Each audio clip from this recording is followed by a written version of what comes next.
Alrighty. I think hopefully those who are looking to attend have had a few seconds to get in here. So we'll get started. Hello, my name is Marissa Payne, and I'll be moderating today's session, which is on home rehabilitation initiatives. The session will look at creative ways communities have worked to address the quality and condition of housing stock in their communities, along with creative funding solutions with builders and homeowners. We'll also look at communities that found ways to lessen the risk to home builders for working in communities eager to update homes. So thank you all for joining us for the session of the 2023 Iowa Ideas Conference, and thank you to our sponsor, ITC Midwest. And with that, I will let our four panelists here introduce themselves. Jesse, we can start with you. Perfect. My name is Jessie Shields. My full-time day job is with TS Bank as a marketing manager, but my full-time volunteer passion and why I'm here today is with Shift ATL out of Atlantic, Iowa. We're a 501c3 nonprofit working in the space of community and economic development, and one of our pillars is housing. Thank you. Terry.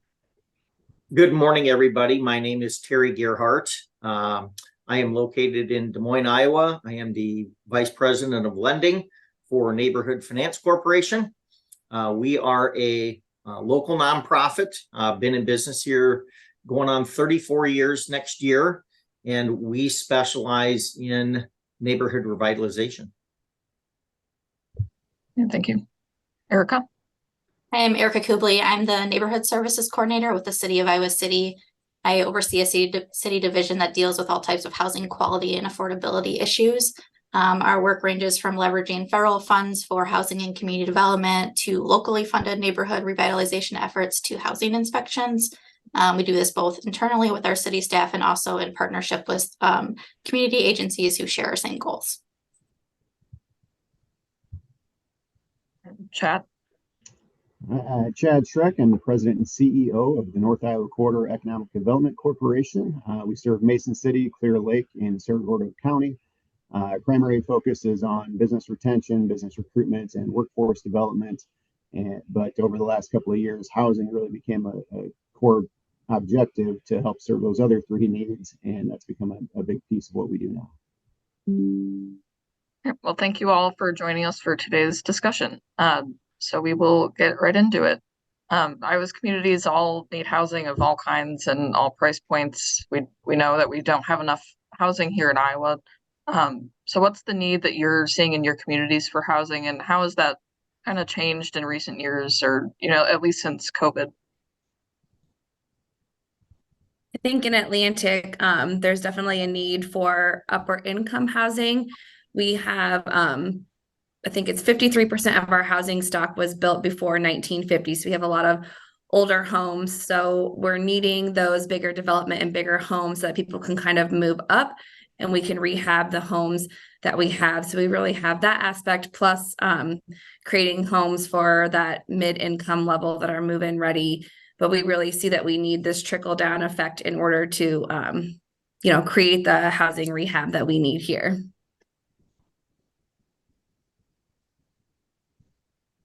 Erica, would you like to go next with Iowa City? Sure. So in Iowa City, we see continually high demand for housing. We're a college town. We have 30,000 students at the University of Iowa. Our housing stock is 52% rental compared to the rest of the state is less than 30% renter occupied. Over time, we've seen homes that have been converted to owner occupied be purchased as investment properties and converted to rentals, which impacts our neighborhood stabilization. In addition to students, the university is a major employer. It's a regional medical center, which contributes to increased housing demand from the workforce. Iowa City and Johnson County often top the list of the most expensive places to live in Iowa. So these high housing costs impact people's housing choice. People can get priced out of our housing market, or more likely they'll live here and they'll be cost burdened, meaning that they're spending more than 30% of their income on their housing. Since COVID, the housing prices have just continued to increase. The average home price in May 2023 was about $283,000 in Iowa City, which was 10% higher than the year before. So increased costs for labor and materials affect housing just across the board. The owner occupied, the rental, the market rate, the subsidized housing is all affected. So what we've been working on is just increasing our supply of housing and making sure we have a diversity of housing options to serve everyone in the community. Well, Terry, you can jump in with what you're seeing across NFC's lending areas. Yeah, I can tell you what we see in Des Moines. So we service a large piece of the metropolitan area in Des Moines, West Des Moines, Urbandale, Windsor Heights, and then we also have a branch office over in Cedar Rapids, Inland County area that we service. So specific neighborhoods that we deal a lot with low to moderate income neighborhoods. So I would say that 70+% of all of the loans that we do, whether they're for purchase, refinance, home improvement type things, they go to serve those lower income families. The things that we see probably as big a struggle right now are probably just the spike in the interest rates in the current market. So interest rates have more than doubled since last Christmas. And with the rise in the prices of housing, it just has really strained affordability issues. We too have an aging housing stock. With a majority of those homes built before 1950. So we've got homes that are 100+ years old. So we've, through renovating properties in neighborhoods, to talk to one of the earlier points about creating larger homes and for those move-up buyers, whatnot, we've been able to do that in several different neighborhoods, taking like an old 2-story home that was maybe a multifamily, converting it back to a single family, renovating it from top to bottom. So that's kind of what we do. But we've definitely have an issue with affordability right now just because of those two pricing factors. Yeah, I would say we see a lot of the same things in our area. We do have kind of a unique situation. Clear Lake is a lake community, so that inflates housing prices quite a bit. We'll see a lot of people come in buying up houses for Airbnb or for part-time living or summer living, which can really put a crunch on that for the local community members, your teachers, your nurses, your everyday workforce. So that's a challenge. In Mason City, we see we were seeing a significant lack of apartments and quality apartments, quality rentals. One of the things that we studied in our housing plan here last year that came out, they say that the general rule of thumb for the right amount of availability of housing or for sale housing is 3 to 5% of your owner occupied units. And we found that we've had anywhere from 35 to 40 units available on a monthly basis, which is about 0.5%. So we just have not had a lot of availability at any end of the spectrum. So that's been a significant challenge and something that we really need to address. We also see that the cost burden. We have something about 15% of homes in Mason City the owners are considered cost burden. In Iowa, that's about 16%. So we're out doing all right there, I guess, comparatively, but you still don't like to see that. If you looked at the median wage in the state being around $60,000 a year, that means you could afford about $18,000 a year or $1,500 a month in rent or in mortgage costs. And that's really tight for a lot of people, especially if you have a couple of kids or things like that. So we're similar in that front where it's just hard to get that affordable housing that's quality and in good condition. I think since COVID too, there's been a flux in Atlantic of people that are wanting to get out of the cities and can work remotely, but are bringing those higher incomes here, but we just don't have that housing stock available for them. So I think we have the problem of people are wanting to move here. There's just nothing available. And as we're trying to recruit, we have a huge regional hospital, bigger employers in our community, but there's just no housing for them to be able to recruit employees as well. Yeah, so I know we've had a few more attendees join us since the session started, so I just wanted to invite anyone in the audience at any point during the panel, if you have questions, please feel free to submit those, and I will try to incorporate those where I can throughout the panel. I just wanted to put that plug out there. But yeah, so a couple of you mentioned that communities are grappling with having older housing stock. So, what sort of problems does that pose for communities to be, managing older housing stock? And how do we kind of get to this point where we have, old housing and not enough new housing, to keep pace with the demand and to grow our workforce? Yeah, it's a tough issue. I know in Mason City, we found that almost 60% of our existing houses were built prior to 1960. So that's a huge, huge number or huge proportion of our housing. I think statewide it's about 40%. So a significant issue there. Over 30% of our houses were built before 1939.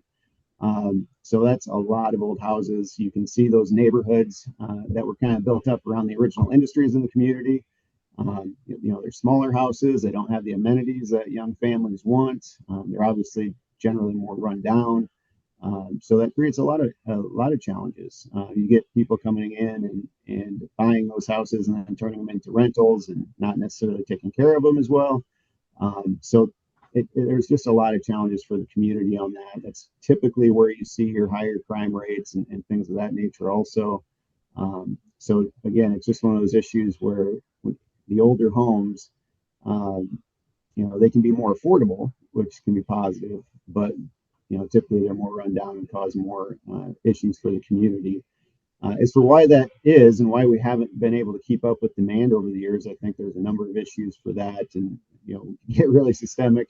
But obviously, the costs in rural communities, especially, I think we've seen maybe a lack of builders.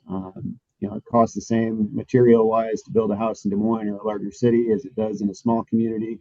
You can typically charge more. So, your rate of return is going to be higher in the bigger cities generally than in the smaller towns. So I think that was a part of the problem over the last 20, 30 years is we've seen kind of population decline in our rural areas. So those things all kind of feed into each other and snowball a little bit. But we see with just overall condition of a property, what we do is just, you've got properties that just need updates and repairs over a period of time to protect that initial investment. And what happens is that people just don't have the resources or the money to keep up with those things. So what we do through that neighborhood revitalization piece is we first will do just a basic condition evaluation of the property inside and out to determine what are the things that we're going to require that borrower to address to be able to fix and build in as the repairs to the loan. And then if they want to do things to, update it, even those that have maybe been in there to where, hey, my bathroom's not functioning the way that I want it to function. I don't want to be crawling in and out of a tub. I need a walk-in shower type thing. So what we do is through that piece is we partner with the city, the county, local businesses, but we incentivize borrowers because a portion of their projects can be offset with loan forgiveness towards the cost of those renovations and repairs. So in Des Moines area, they can get up to the first $10,000 towards those repairs or improvements can be forgiven. In Cedar Rapids, it's $15,000. And the thing that we do with structuring that financing and building that loan is that they get credited up front for the forgiveness, so they finance a lot less. But we also have the ability to look at lending off of that after improved value. And we can go up to 95% of either that amount, or if it's a purchase, the purchase plus the cost of the renovations, whichever's less. So oftentimes that we find if somebody's coming into a property, I might need a new roof. I might need new windows. My flooring is shot. I need to update some plumbing, electrical, my mechanicals. We address all those things.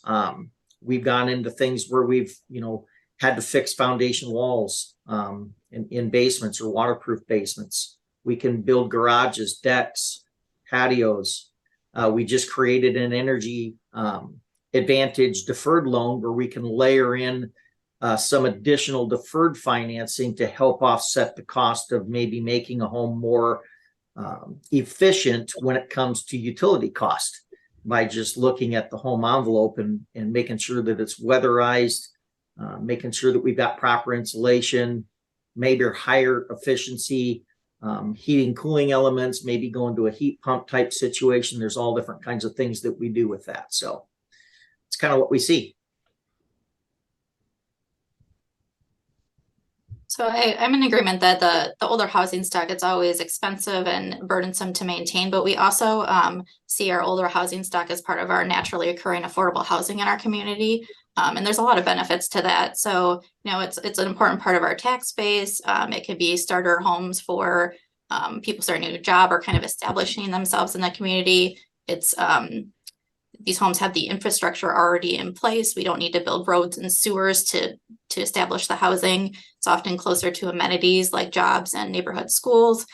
In Iowa City, it's often on the bus line. Our buses are free right now, which is great. So it's a cost savings for people to live in these neighborhoods. So we're really similar to kind of the NFC efforts. We've been focusing our rehab efforts on maintaining our older housing stock, and we think that's really important for affordability and just having a quality housing stock. Yeah, and I'll just add one more thing to that. Somebody earlier talked about investors and rentals, and renters in neighborhoods don't build strong neighborhoods.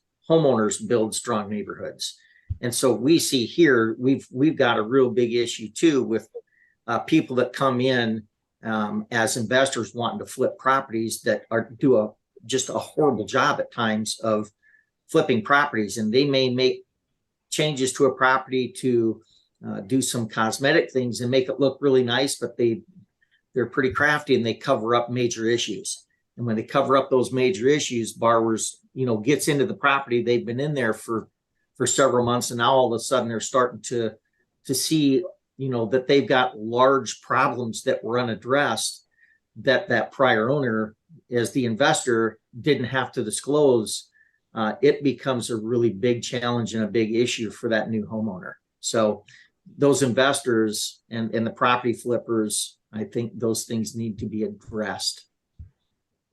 Kind of to your point, that's where Shift has kind of stepped into our Atlantic community, and as a nonprofit, we are flipping properties, but we're really going about it the right way, because we all had problems when we moved here. We could not find affordable housing and we needed homes right away. And so really taking a contractor in with us and fixing those base issues and working up. And because we are a nonprofit and we're not investors looking to, make a ton of money off of these flips, our mission is to really just create nice, move-in ready, affordable homes that we are going to sell to somebody that's going to live there. It's not for somebody that's going to buy it and rent it. We're really careful with who we're selling to as well, but we can sell for a really affordable price, since we're not looking to, we just want to make our money back, break even, and move on to the next home. So, and I think it's important too, to your point of the homeowners make the neighborhood. And hopefully if we can fix up one home in this neighborhood, other people see that and want to have kind of some neighborhood pride as well. So hopefully curb appeal for them and keep them alive. Totally agree. Well, yeah, we can kind of segue, from there. I'd love to dive deeper into some of the things that you're all doing in your communities and with your organizations to, really keep homes that we do have in livable shape, and, how to encourage more home rehabilitation, right in your backyard. I don't know if Jesse, if you wanted to add more, since we were just talking about Shift, but yeah. So yeah, our mission is to really find a home that we can go into. It's got great bones, but it might have, like to your point, the cracked foundation or some of those bigger issues that somebody that would buy it, that a homeowner might not be able to carry. So going in there and fixing those, trying to find them in still a nicer neighborhood. But we buy the home, go in, do the renovations, and sell it. We went to the city probably 2 years ago, as we were at that point renovating a building too, and had, I'm guessing we were probably in the red with the bank, honestly, had no money, but we knew this was important and we really wanted to do it. And we'd been proving ourselves with renovating this building. And so we worked with them to create a $100,000 no interest loan for nonprofits working in the home rehabilitation space. So not only for us, but hopefully trying to encourage other people to work if they wanted to create a nonprofit or work in that space too. The more home flippers that we have that are doing it with the right intentions and working in that space, that excited us. So we were able to utilize that to purchase the property and then get a line of credit from the bank to make the renovations. And we just had to pay that loan back within the year. So that one was very successful. Hopefully, we set an example for the community for others to step in and do the same should they want to. And then we're on our second flip house right now. So we had cash in the bank to buy this house, and we're utilizing that loan for all of our renovation process to get the home ready. So since we've really started, we've seen some other flippers kind of come into the area, but I think they are truly doing a great job. We've seen a contractor step up, and really he's the contractor that worked on our house with us. So I know he's doing quality work and just really wanting to bring some of these old homes back to life. So another piece of what we're doing is we hope we're just inspiring others to do the same and see that there is a lot of potential in Atlantic. Someone's just got to dive in and be willing to do the dirty work. Yeah. And we have a separate entity, with NFC here, just NFC properties. So sometimes what we'll do is we'll get properties that have been identified as nuisance properties where the property gets taken down. We'll have an opportunity to come in to acquire the lot. And then what we do is we have a construction person here that actually will go out and they'll build a new house on that infill lot in that community, in that neighborhood. And sometimes you can get into a neighborhood where you can build 3 to 5, houses in a specific block or 2-block type area. And when you do that, then the other houses and the people around it start to see the investment that comes back into the neighborhood. So they're wanting to do things, to update their homes. And that's where sometimes you get these things to turn quite a bit, where you have the ability to do that. But we're also looking at, we're a CDFI organization as well. I think some of your larger rehabilitation items, not mostly interior stuff, but the exterior sometimes are the things that kind of get neglected because they just cost more to do. So your siding, your driveways, your roofs, those type of things. So what we've done is we've created an exterior, what we call an exterior front porch loan program.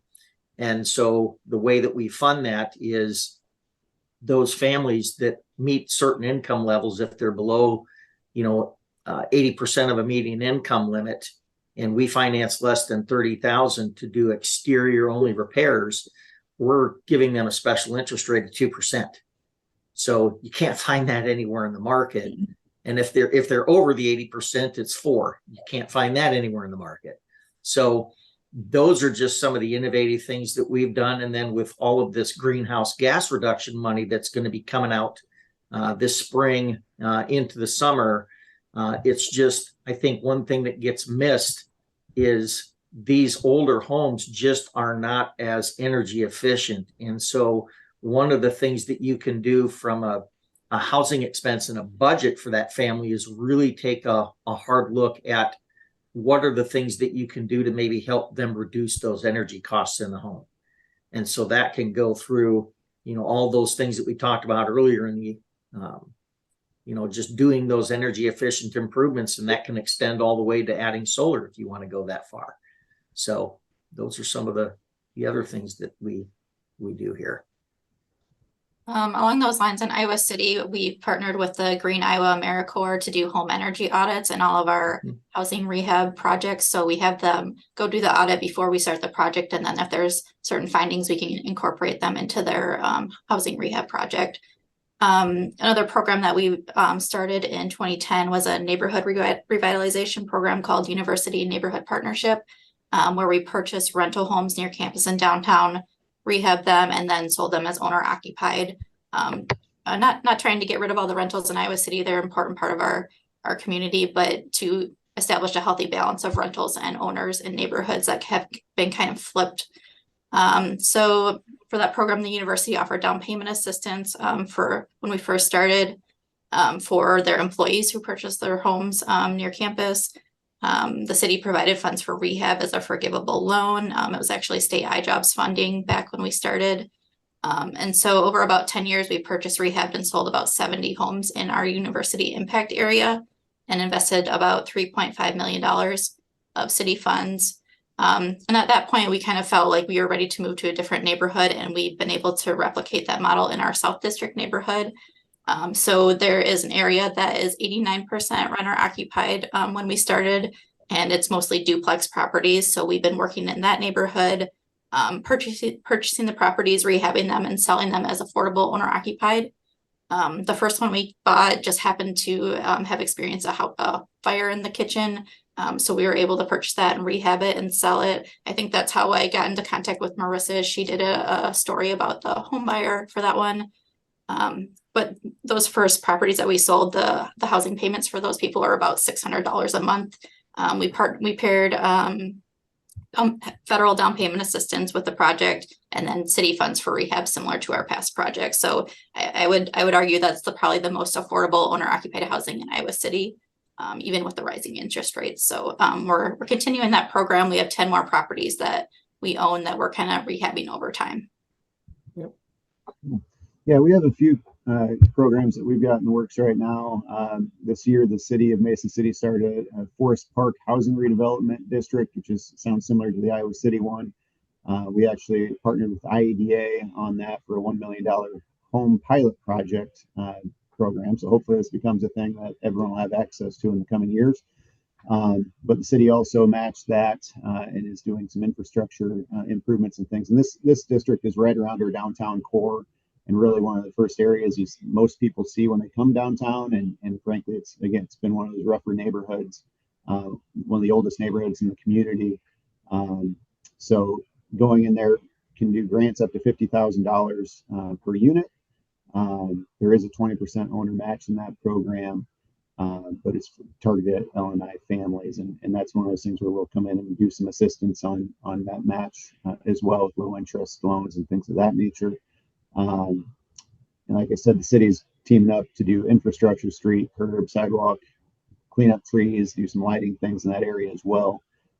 So really excited about that one. That just, again, kicked off this year. We also, as the corridor, we started a new 501c3 housing development corporation. And our first project is actually in partnership with a private developer that had purchased kind of a retail property in one of our main retail corridors, and it's alongside a neighborhood, and it also came with 3 houses. They were just going to clear the lots and create, kind of a new retail development.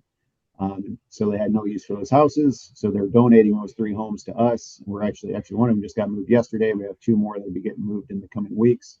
And in partnership with Mason City, we are moving those each to lots that they had previously had to condemn and cleared. So it'll be kind of a nice neighborhood infill development, good quality, affordable homes once those are all moved and put into place. So excited for that. And the Housing Development Corporation then is really our primary goal is going to be rehabilitation of existing and things of the nature we just did, but also exploring partnerships with developers on potential new developments or apartments and things of those to fill a niche that private developers maybe wouldn't do on their own.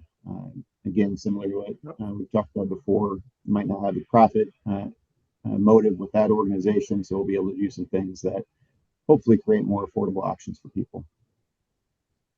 Can I add one thing, Marissa, before Yeah. we jump on? So we've got some great conversation going here with the panelists today.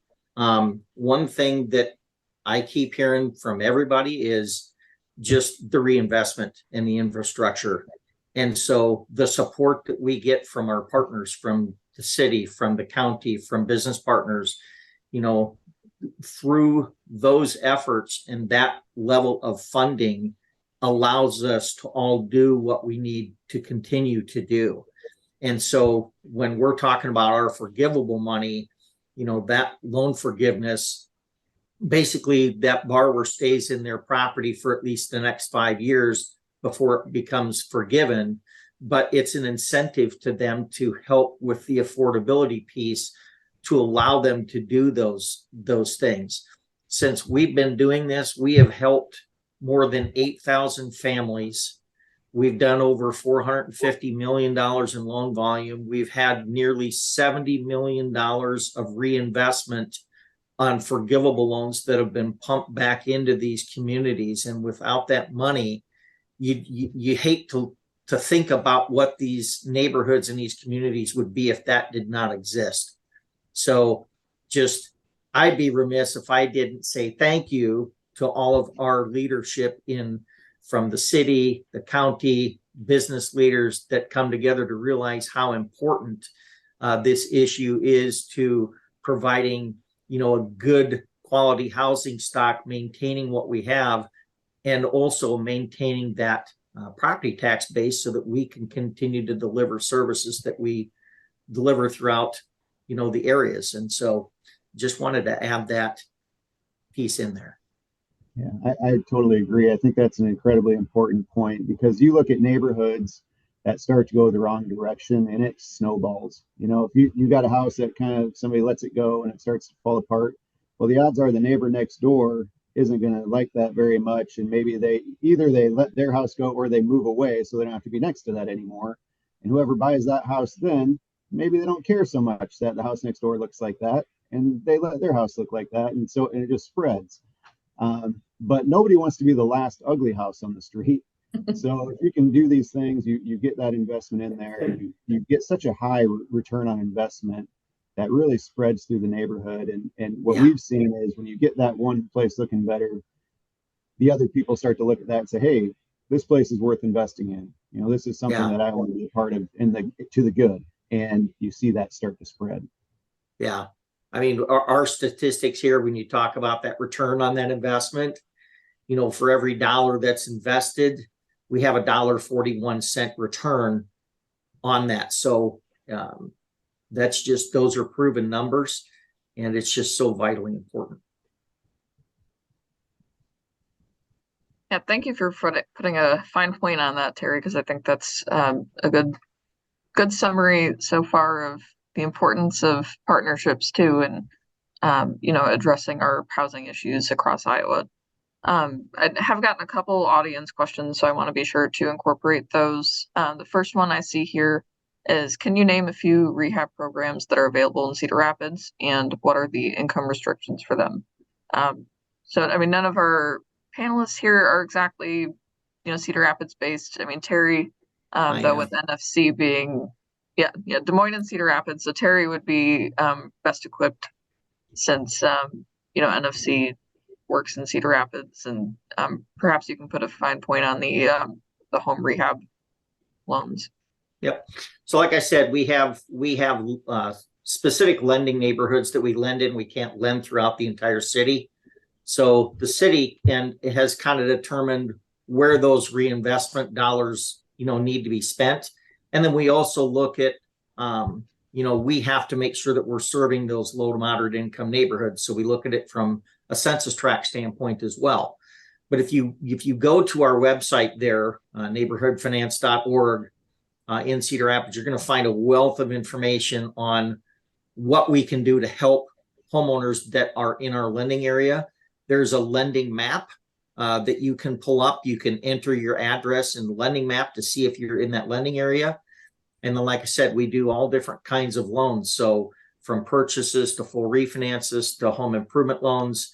But in Cedar Rapids, just any type of repair or improvement that you're looking to make to that property, inside or outside, as long as it's not just general landscaping, you're going to have the ability to earn up to the first $15,000 there in forgivable money towards your project. So it's really going to help drive affordability. It's going to help you do things to the house to maintain it, improve it in the neighborhood, and protect your investment. Well, and then I'll add just a little, because I report on Cedar Rapids and Lynn County for the Gazette. So I do not do this work myself. I am merely the messenger. But I will say, like, the city of Cedar Rapids just received, I believe it's like $2.5 million or so in derecho recovery funds, specifically for owner-occupied rehabilitation. And if I recall correctly, that is open to people, as long as you've been living here the last couple of years, you have some derecho damage. to those earning like 80% of the area median income. So that is one option that homeowners can apply for, Yep. As we recover from the derecho. And that is, I believe the East Central Iowa Council of Governments is administering that and, working with the city of Yep. Cedar Rapids to allocate that funding. And then I know the city of Cedar Rapids also has some of its own programs too, which you'd be able to find more information on that through the city's community development department. And that information's on the city website at cedar-rapids.org. And we did a lot of things there from derecho recovery where insurance didn't cover, everything that needed to be done. And so we helped create and develop a patch lending program that raised additional funds to offset some of those things that didn't involve a repayable loan.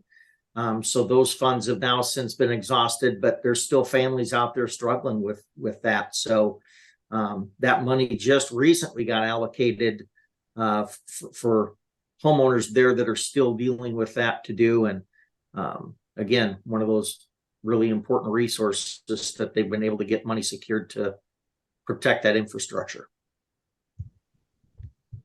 Yeah, so hopefully that helps answer your question. I'm not sure who asked it, but if you'd like more information, feel free to reach out to me over Whova or, find my email on the Gazette website, and, happy to help. Next question we got is, what is a reasonable percentage of owner-occupied units versus rental units in the same town or community? Is there a point where too many rentals versus owner-occupied starts to affect the community negatively?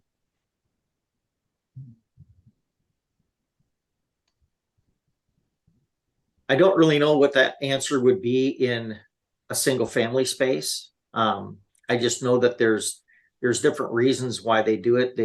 People do it to create opportunities for, earning, income off of a property flip to profit from it. Some of them do it for, building a small portfolio to create passive income. When you look at spaces that are in planned unit development areas, such as townhomes, condominiums, things like that, then they don't like to see those investment spaces more than 10%. So that's kind of a lending rule that's been set. And if that was applied towards single family, I just don't know how you would control that. You have a little bit more latitude and control over it in a planned unit development area than you do just a broader neighborhood sense. I think it really depends on the community. Like in Iowa City, we have a lot more renters to accommodate. Like I said, I think it's 53% of our housing units are renter occupied compared to the state that's less than 30% statewide. So it really depends on your community. We always look to, I don't know what the number is. It really depends on the neighborhood even, but we always look to have a healthy balance. And we're looking at having a diversity of housing options, which maybe wasn't the way that cities were developed, right? So there's like single family housing and then maybe rental housing in a different area, and trying to kind of be more inclusive with housing in different neighborhoods so people have a choice of where they want to live. And you're going to see that because you're a college town too. So smaller college towns, you're going to see probably a higher rental participation rate at times. Yeah, I don't know I think that's going to be a pretty case by case basis for each community that you kind of have to evaluate and what makes sense for your area. I would think in most rural areas, though, single family renter occupied homes are probably less ideal, because that's just where you start to run into more problems, I think. What we saw, we had a real lack of quality apartments and things of that nature. I think that, again, that's an area that is very important, especially as you have new people come to a community or professionals. A lot of times, maybe that first 6 months to a year, they do want to rent. And we were seeing issues where they'd come and they'd see a few of our places and get kind of scared off, frankly. Until a couple years ago, we really made that a priority and had a couple hundred units built since then. And that's made a huge difference for us. But again, the balance of renter versus owner occupied is going to kind of depend. Your mileage may vary on that, depending on what your current needs are, what your existing housing stock looks like. Um, again, I don't know that there's a real clean rule of thumb on that. Just echo what Chad said. I think in Atlantic, it's the quality of the rentals. As you have teachers that are moving to town that can't find a home to buy, and then they move to look at the rentals, and it's something they wouldn't want to live in either. So really finding that healthy balance of the quality rentals for those professionals that are moving to town as well.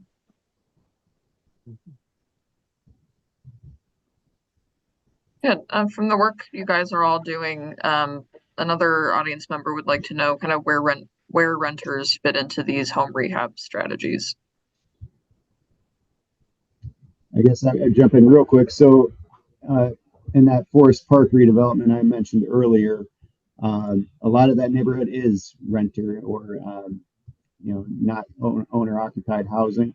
And one of the concerns you always have if you're going to try to do assistance to a home like that is, well, is the owner just going to now up the prices and price out the people that have been living there?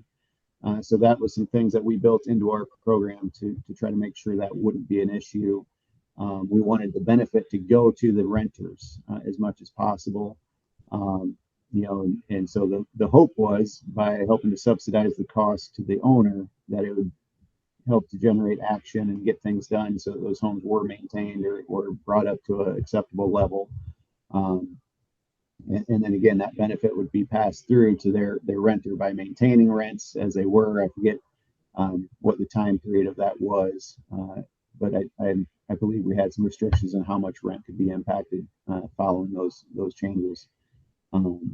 So that's kind of how we tried to address it. I know a lot of times programs aren't available for renter occupied, but that was very important that it was in our case because we wanted to make sure that that neighborhood was stabilized and revitalized. And really the only way to make a significant impact on that was to include renter occupied. You have a rental rehab program in Iowa City that kind of fits with our owner occupied rehab programs. It's very similar. I think why you don't see that very much is it's really difficult to do with the funding sources. Things like lead get triggered really quickly, and that makes projects very expensive and complicated. But we do have a rental rehab program. We've had it for a while, and we actually just got our first application that we think is going to move forward. So they'll be able to rehab their rental unit, and then and get a grant money for that. And then the rent will be limited on what they can charge, and it will have to be a low income household. So we do have that program. Yeah, I do think it's important to consider renters. They need affordable housing as well. They need quality housing.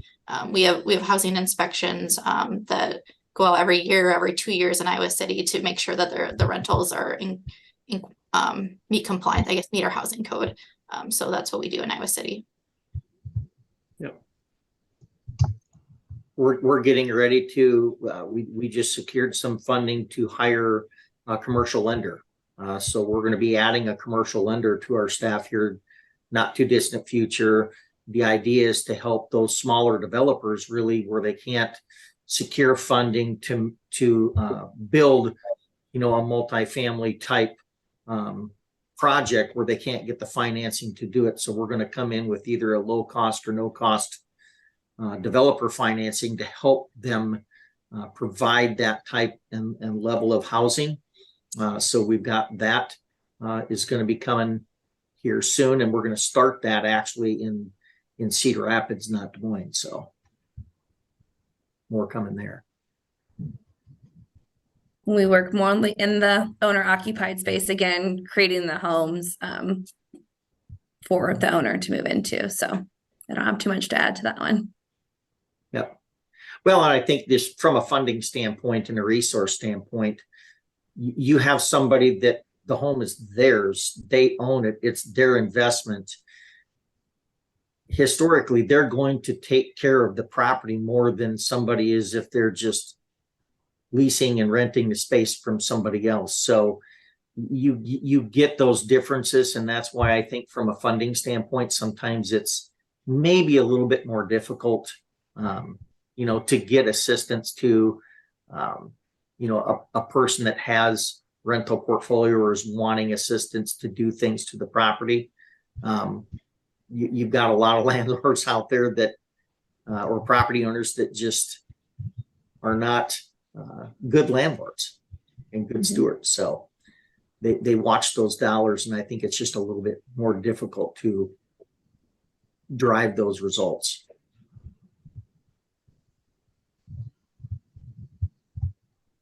Cool. We have a lot of good audience questions coming in. Another one, to what extent are the rehab projects your organizations are focusing on encouraging performance and efficiency improvements?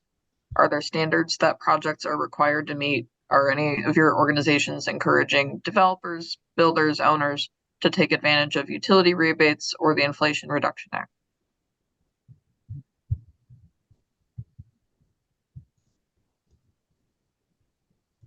For our rehab projects, we have sustainability standards that we kind of start with. We never really know what kind of work we're going to do with each house that we get into, but we have certain, we want to use high efficiency furnace and water heater and that type of thing.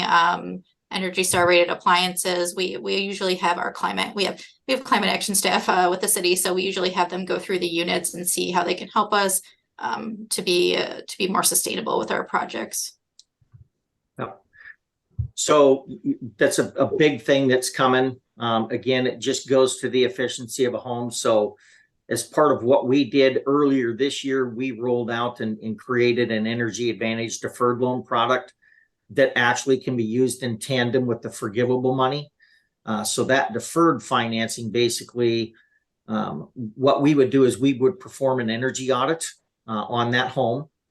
And once we get that report back, we share that with the borrower. So if there's anything that's being required to be done, then that borrower is going to take and put that into the renovation work scope. So if it comes to weatherization, insulation, maybe replacing windows because the air exchange is bad and you've got leaky windows or doors, your heating, cooling, either going to an Energy Star certified heating and cooling appliances, including hot water heaters, maybe electrification, getting rid of that, going to a heat pump, or even adding solar. We're taking the Energy Advantage loan, and at zero interest, zero payment, you're just deferring a portion of what you're paying for as long as you live in that home. Again, driving that affordability piece. We're looking to expand on some of these programs and things as soon as these funds start getting released. So the awards, I think, are going to come out sometime in March to organizations across the country. And once these awards start coming out, then I think they're going to start getting money out the door to organizations. I believe the target for that is July of next year. So there's a lot being done in that space as part of that Inflation Reduction Act, and the clean energy initiatives, community solar, rooftop solar, all is a part of that. For us, we are working our way one house at a time. But really, it's important to us. We kind of start with, we call it the non-sexy stuff, and really getting in and having the experts come in and, what needs replaced, what do we need to do insulation wise, windows wise, to make this home as energy efficient. If I were to live here, what would I want done? And that's where we really all start, is putting in kind of our standard of things and what we would want according to our utility companies, our local plumbing and heating companies. And so just making sure that stuff is where we're investing our money and doing the best job. And then we can rework the budget for the rest of the renovation, but just keeping that top of mind when we start. Yeah, I don't have a lot to add to that. I would agree with what's been said. And I think it's important, again, the efficiency, the insulation, the windows, the furnace and the air conditioning, all those things. When and where it makes sense to upgrade those, we encourage it. And I don't know the exact requirements in our program, but I know they're involved in that. We work closely with Alliant, who's our electric and gas provider. Also, they do free energy audits and things like that for each project. So yeah, try to encourage it where we can. Well, we've partnered, since you mentioned Alliant, we partner with the local utility company here, Mid-American. So in Des Moines, when somebody opts to use that energy advantage deferred loan to make those improvements to the house, if that family is below that median income limit of the 80%, and that's adjusted for household size. But if they're below that, then Mid-American right now is paying for that energy audit to be performed. It's a $400 service. We did not get that approval from Alliant and Cedar Rapids, but we're still working on it. We'd like to see that happen, but if you're over that limit, it's just a part of your loan cost. It just gets performed, but that's some additional incentive. And for a while, they were even, if there was insulation or weatherization work to be done, again, for those families below 80, we would have the utility company in and they would perform those services to do the weatherization and insulation at no cost to the borrower. So again, the importance of partnerships.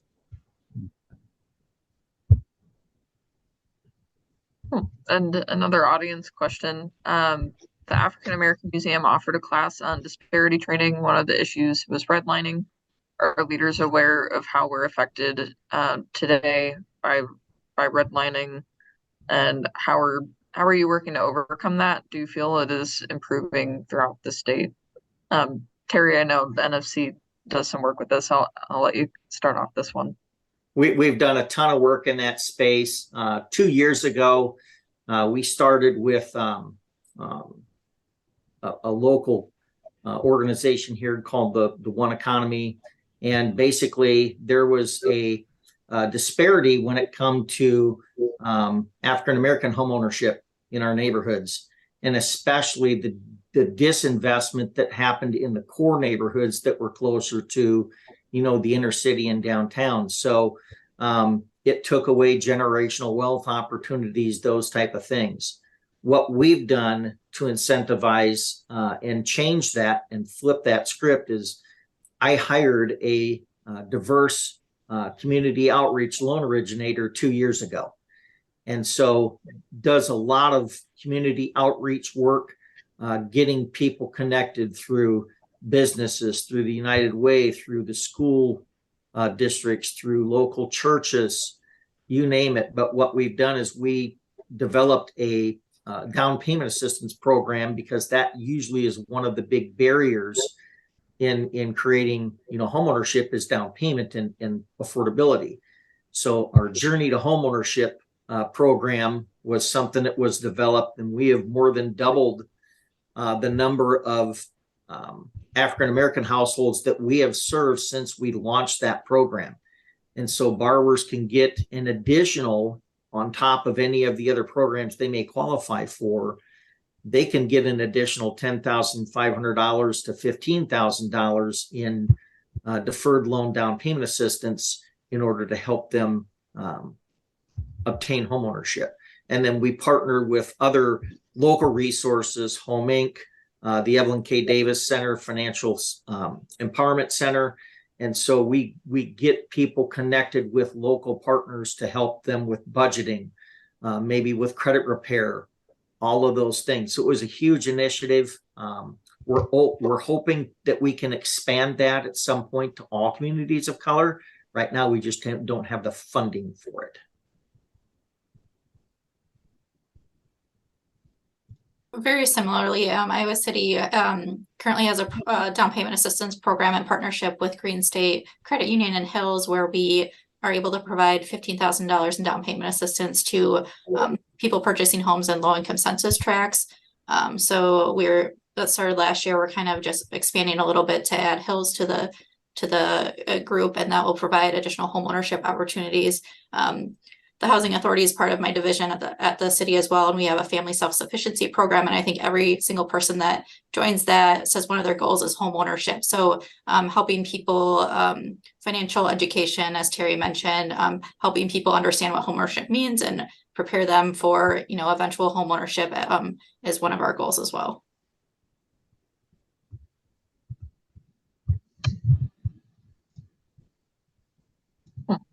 I know we only have about 5 minutes left here, so we'll have to begin kind of wrapping up. But we have another great audience question that kind of is a good way to end here. So what are the ways the private sector can be involved in any of these initiatives? as well as everyday citizens. So whoever would like to start off, this will be a good way to kind of cap things off. One thing I kind of wanted to add from our side, our organization is a nonprofit, so volunteering, stepping up, finding a group of like-minded individuals that, want to work together. We're always looking for people that have new ideas or want to come alongside of us. Really partnering with our local contractors and the lumber yards and all of the local businesses that we can bring in. And, as we're doing homes and we're using the contractors and those businesses, we're hopefully pumping those tax dollars and creating opportunity in our community as well. And then we also partnered with TS Bank and some other local businesses in town, and we created a neighborhood program, a curb appeal program. So the first year we had $5,000, and we just encouraged homeowners or neighbors to apply. And we looked through the applications and would pick. So it was really then us going out and volunteering and doing that work, or hiring the contractors and getting that work done, again, to just kind of inspire the other homes around them potentially to do work. So again, getting the public involved, really volunteers. It was really fun to kind of come together and, we painted the outside of somebody's house. We fixed some siding.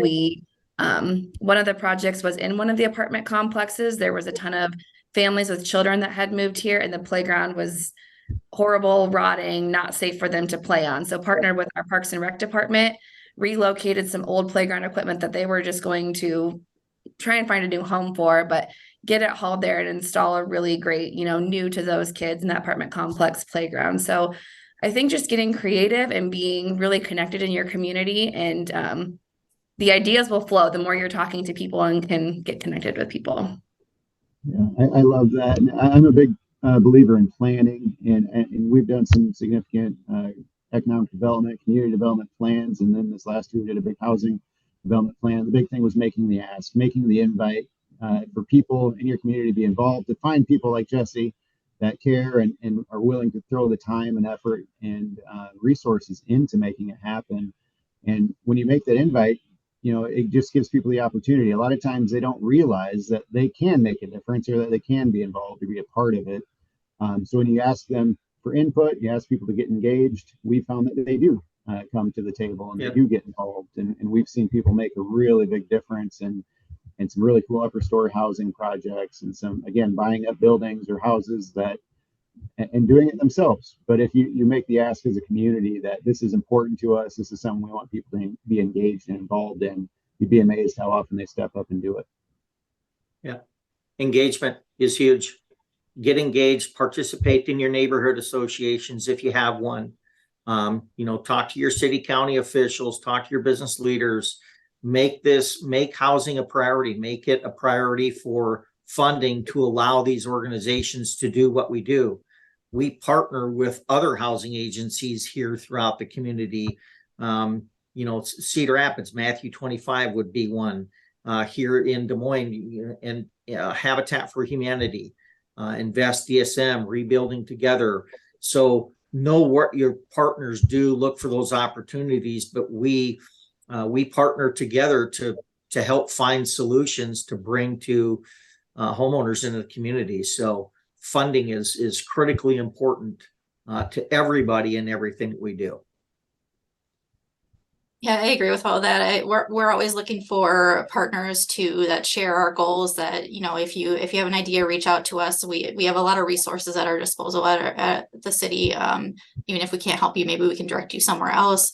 I think the advocacy is important. The neighborhood associations have been critical in our programs, just even giving us feedback like, hey, if you did it this way, it'd better serve the neighborhood, and having us revise our programs as we go forward. Come up with an idea, it might not work out great, we'll revise, and then eventually we get it. So having the community help us with that is always critical. All right, well, thank you again to all our panelists for being here today with this discussion, and thank you to all of you for attending. If you stick with us on the economic development track, our next session is keeping construction. Forward motion for development projects can be challenged with supply chain issues and construction costs. So this will be exploring what developers are doing to create workarounds, and using different funding sources and whatnot. So Yeah, thank you, and hope you enjoy the rest of Iowa Ideas 2023. Thanks, everyone. Thank you. Thank you.